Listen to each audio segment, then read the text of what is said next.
What's up, you guys? So, my name is Sarah. This is One and Done Weekly, and today I want to talk to you about stress. This week, over in our small group coaching community, we've been talking about, hey Melissa, we've been talking about stress as it relates to eating and transformation, right? Because so many people that we talk to, so many clients that we have, when they come to us, they tell us, man, I know exactly what I should be eating. It's just I don't know how to keep eating it when life gets in the way. And so for today, I don't want to talk to you necessarily about how to manage that stress. I want to talk to you about the potential underlying problem behind the stress. So what is the stress actually masking? Because what I've kind of discovered is the word stress has become synonymous with, if you ever watched Seinfeld, you might be familiar with the phrase yada, yada, yada, and how that covers up a myriad of I was going home from work, stop at the grocery store, yada, yada, yada. And the yada, yada, yada could mean anything from, and I picked up a Coke to, and I stole something, just random. And so stress is kind of like that, right? Like, how are you feeling? Oh, I'm stressed. And that could mean anything. That could mean a wide variety of things. And so I wanted to share an experience from my own life. When I think of the most stressful time that I experienced as an adult, it was definitely my final year of teaching high school. And the reason it had become so stressful for me was because the job had become all-consuming. And I don't mean all-consuming in the awesome, like, oh man, I was so engaged that I'd forget to eat, and oh, it was just so exciting. It had become all-consuming in that I was working all the time, and even when I wasn't working, I was working. So I was working 16-hour days sometimes. I would work on the weekends, and when I was at work, I didn't have any time to prep for the classes that I was teaching. And so as a result, even when I got home from work, I was still working. Like, I would still have to work to prep for the next day. And so it wasn't fun. And the result of that is I would get home from work and it started to take a toll on my life outside of work. And then I would get home and I would just want to sit on the couch. Like, I wouldn't want to do anything. And so even though for me, training is something that's always been nourishing to me and self-renewing, I was too tired. And so there was even a point where Forrest and I had a conversation where he's like, you are not the person that I started dating. And he didn't mean that in a good, you've really grown way. He meant in a, what happened to you? And so at the time, I thought I had a stress problem. And it became severe enough that I had to quit my job because I knew, this is not worth it. And so it wasn't until I quit my job and I started my new job, which was working with Forrest at the gym, initially when I quit that job just felt like one massive exhale to me. The teaching did, where I was constantly giving, constantly working, constantly doing, and never renewing. And so when I quit the job, that felt like the first time I could take a breath, thank God.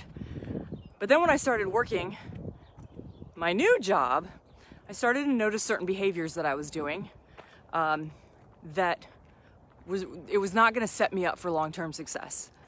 And by that I mean I started to notice that I was saying yes to things that I shouldn't be saying yes to. I was taking on things that were not mine to take on. And this had nothing to do with Forrest or the gym, this was just me doing this.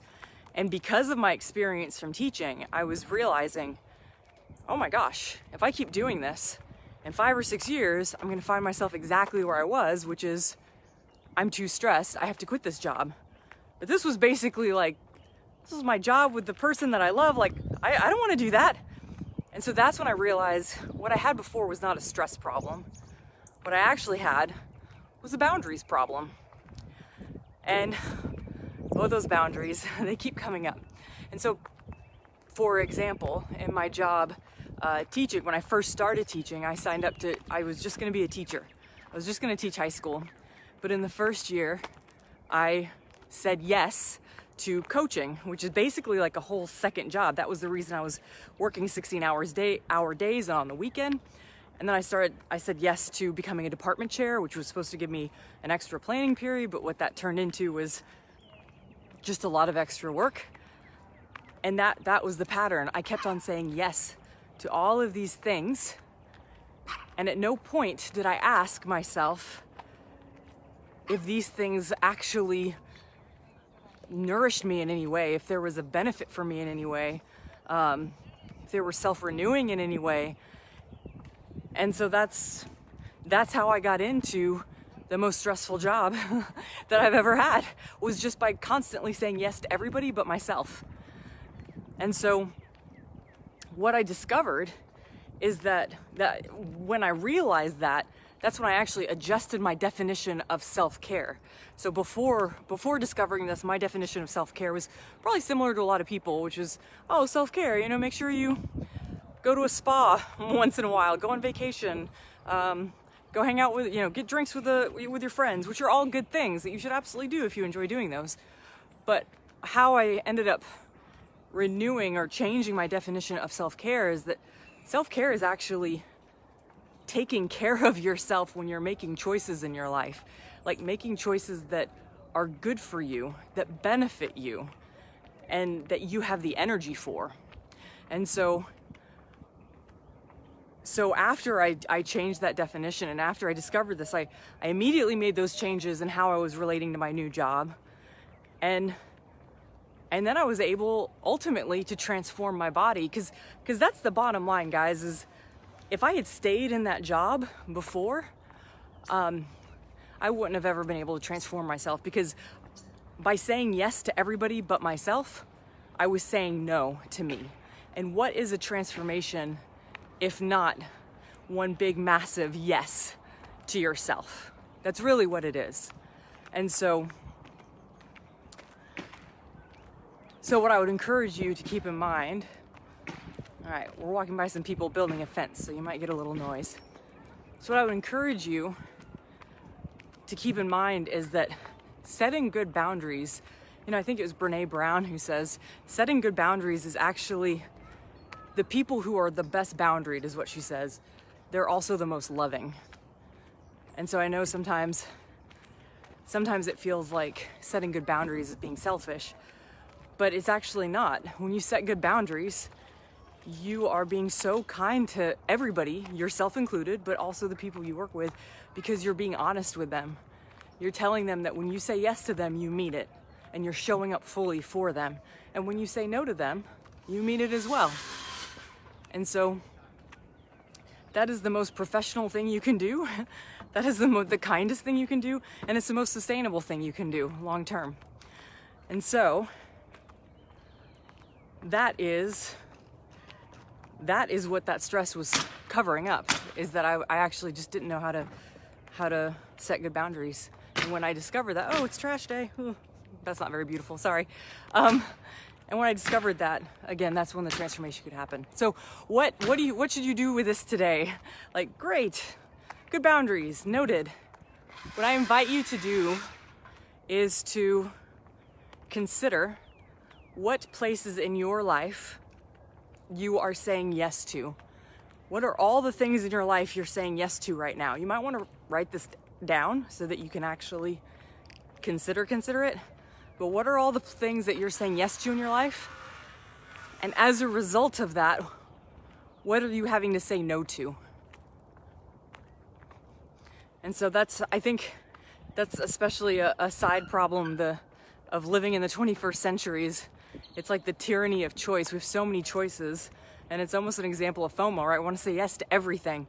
But the bottom line is, you got to be able to say yes to some things, and by saying yes to some things, you got to say no to other things. And I think that stress happens when we don't know when we're supposed to say no. So if you look at your list and you're like, and you see something on there that you're saying yes to, but there's any part of you that just feels like you are being pushed into that, like that's not your choice, or that you're not 100% on board, then I invite you to consider, what would your life be like? You don't have to do anything, but consider, what would your life be like if you said no to that thing and you took it out of your life? What could you say yes to at that point? And how would that change how you showed up for for yourself, for your loved ones, for all the things.